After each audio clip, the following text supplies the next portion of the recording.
Greetings, fellow Taos, and a warm welcome back to 1991 Review, the place where we discuss heaven-shaking, earth-shattering chapters. In the last episode, the very moment Han Li recognized the six-winged frost centipedes on Luyu, two beams of divine light shot from his deep eyes, and a profound, unfathomable smile touched the corners of his lips. Ancient legends tell that this species of exotic insect carries a sliver of the incredibly rare bloodline of an ice attribute true dragon. Once they successfully break through their cocoons and awaken this bloodline, 6 crystalline ice wings will sprout from their backs. A single breath of their frost chi would be enough to freeze 100 miles, causing heaven and earth to lose their color and returning all of creation to silent annihilation.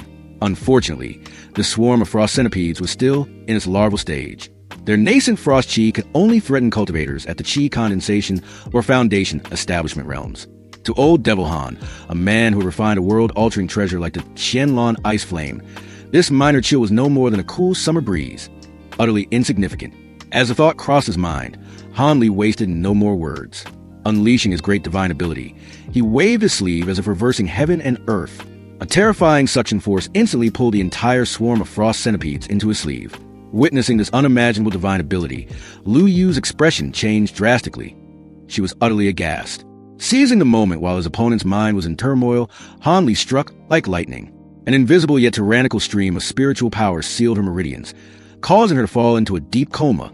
Having lost connection with their master, the centipedes flying in the air automatically flew into a spirit beast pouch.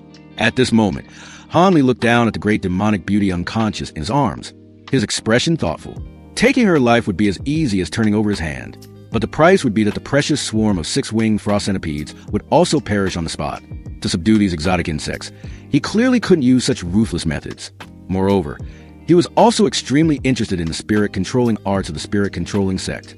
His swarm of gold-devouring beetles was becoming increasingly ferocious, and he desperately needed a superior ancient technique to suppress and command them. With this in mind, Han Li tapped several points on Lu Yu's body, sealing her meridians completely, and applied several high-grade talismans to ensure she couldn't awaken. Then, he lifted her soft body into his arms, transformed into a streak of azure light, and tore through the sky. As for Han Yunji, her solitary figure in the wilderness reminded him of his younger sister from long ago, and a trace of reluctance grew in his heart. Fine, he thought, I'm in a decent mood today. I'll spare her life. In any case, Han Yunji did not see his true face. Even as she returned to report, she could only vaguely describe him as a handsome stranger with a pair of wings on his back, whose light escape technique was as fast as a fleeting rainbow. As for himself, once he set foot in the territory of the state of Shi, he would be like a dragon returning to the sea, completely safe. At that exact moment, as the core formation disciples of the Ghost Spirit Gate were completely annihilated, within a demonic hall deep inside the masked moon sect, demonic chi surged to the heavens and the grand hall trembled. A nascent soul stage old devil, who was in seclusion, suddenly snapped his eyes open, and a bloody light shot from his pupils. The life tablets of several of his most trusted disciples had shattered simultaneously. This was no small matter. The old devil said nothing, but his killing intent alone plunged the entire hall into an icy abyss. He immediately issued the highest demonic order, commanding all branches. Turn the entire state of you upside down if you have to, but find the culprit. He wanted to see who was audacious enough to pluck the whiskers from a tiger's mouth, from the mouth of old Devil Soul Shatter.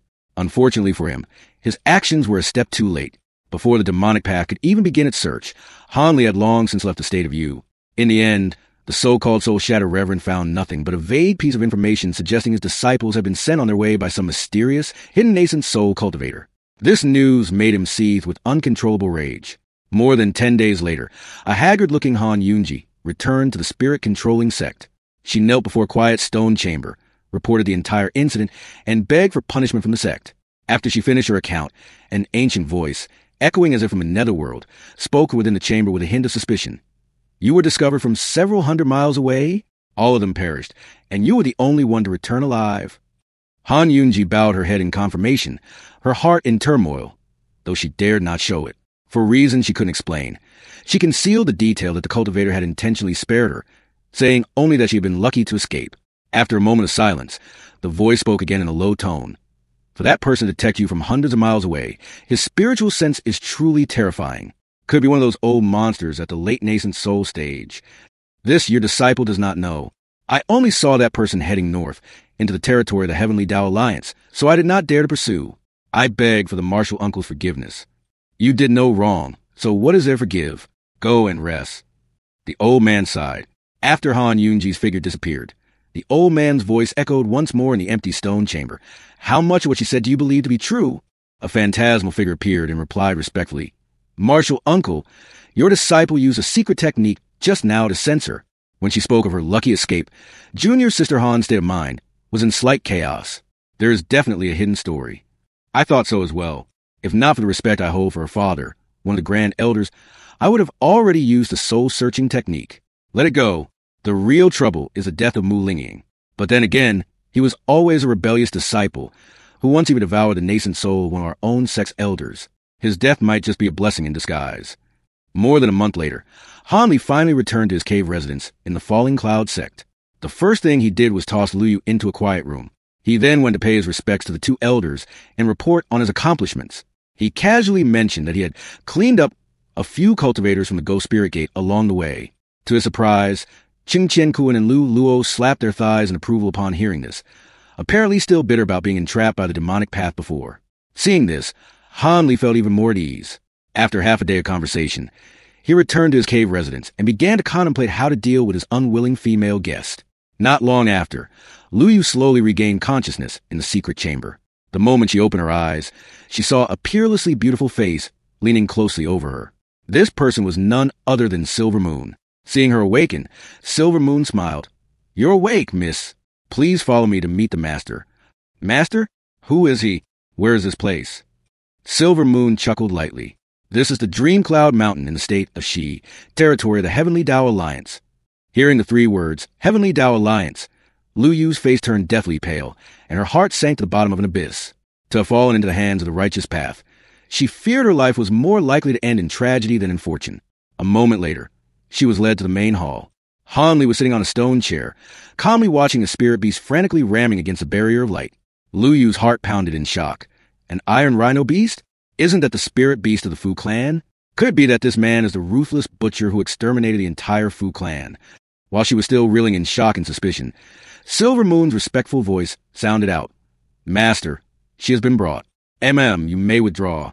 Han Li said, then turned to Lu Yu, his gaze as cold as ice. Suddenly, he flicked his finger.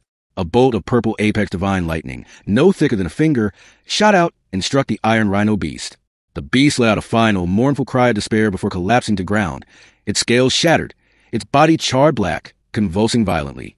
Witnessing this horrifying scene, Lu Yu's very soul couldn't help but tremble, and an unprecedented sense of despair washed over her. And so, Chapter 166 of A Record of a Mortal's Journey to Immortality comes to a close. Facing such a profound and unpredictable old Devil Han, what fate awaits this demonic beauty? To find out how these events will unfold, be sure to tune in for the next installment of our review on the 1991 Review channel. For now, I bid you farewell.